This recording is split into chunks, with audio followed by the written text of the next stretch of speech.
I'm Sean Lockyer of Sean Lockyer Architects. We're sitting at a house called Dilkera, which is a really special house for us, some 7 years in the making, and it's a house that really embodies the best of what we think our design is about, and something that really responds to the subtropics.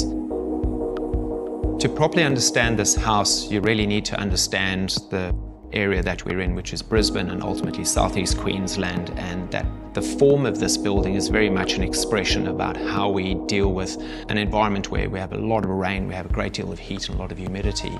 So this house is about those deep thresholds, those sort of lovely wide eaves, those protected edges, so that year-round there's a sense of being able to live in the house and on the land and not feel like you're constantly mediating between getting inside and outside. While it's an inner city site, it enjoys this incredible amenity, both in terms of the borrowed landscape on the eastern side of the block across the street from the house, where you get these lovely sort of bush views instead of looking into a neighbour. And then on the western side, you've got this incredible mix of this beautiful expanse of the river looking across to New Farm Park, the powerhouse. And then to the southwest, you get these views of the city. The arrival sequence of this house has got a deliberate modernist theme to it, where there's a sort of incremental revealing of the house and what lies beyond it. So when one comes in the entry, there's almost this containment of space where you come up to the front door, which is relatively solid. The edges of the building pull back.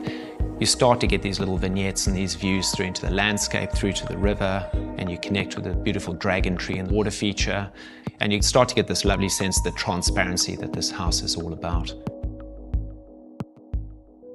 As one moves into this space, there's a sense of it opening up both in the plan and in the section as we come into the space that I'm sitting now, where there's this lovely double height space that really sort of becomes the center of gravity in terms of the form and the architecture of the house, and it kind of orientates all the other spaces. Mark and Tracy have some beautiful art in the house. There's amazing works by David Rankin. There's a beautiful work by Minnie Pearl, a very famous Aboriginal artist. We do want the house to be a canvas for the life and the personality and the expression of life within the house. When it comes to material choice, for us, less is well and truly more. I think the older I get as an architect, I think the more perspective I have and the more sense of clarity I have about the more timeless and the more restrained and the more quiet architecture can be, the better. So overwhelmingly, the building is all formed concrete.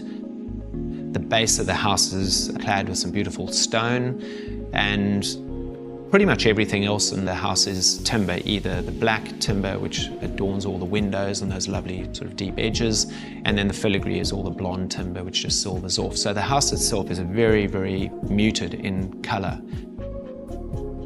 The floor finishes from inside to outside are all consistent, so there's this lovely seamlessness between those indoor-outdoor spaces. The concrete flows through and then transitioning into this beautiful oak cabinetry. It's on stairs and all the balustrading, and then it extends through into the furniture. In the architecture of this house, there are a number of different ways that we've treated the edges, and those are often quite deliberately characterized by how we control light, privacy, security even, and really what form that takes is a whole series of screens and edges, and we often refer to them as filigree. So on the eastern facade of the house that faces the street and the garden, the screens are static, and they've got a mixture of scale. They sort of open up to allow the landscaping to cascade through. They close down to deal with privacy and containment. And on the first floor level, where the function of the rooms are different again, we've got an operable screen in aluminium that drops down. It can move away completely. It can articulate itself, that you can really control and curate the light. It does sit out quite distinctly different from what's around it, but that's a deliberate attempt for it to actually really engage in the landscape rather than be a dialogue about building itself. Bakash and Tristan from Green Care did an amazing job, and thankfully Mark and Tracy were really excited and recognised the importance of getting them involved. One of the things that really characterised the landscape design here, the use of all the xantharias, which are these beautiful grass trees which are dotted around the garden, some of them over 200 years of age. And there's some other really beautiful details that we developed for the first time in this project, and one of those is where we've actually grounded some planters into the top of the wall and then clad them with stone, so the landscaping actually looks like it's cascading out of the wall itself.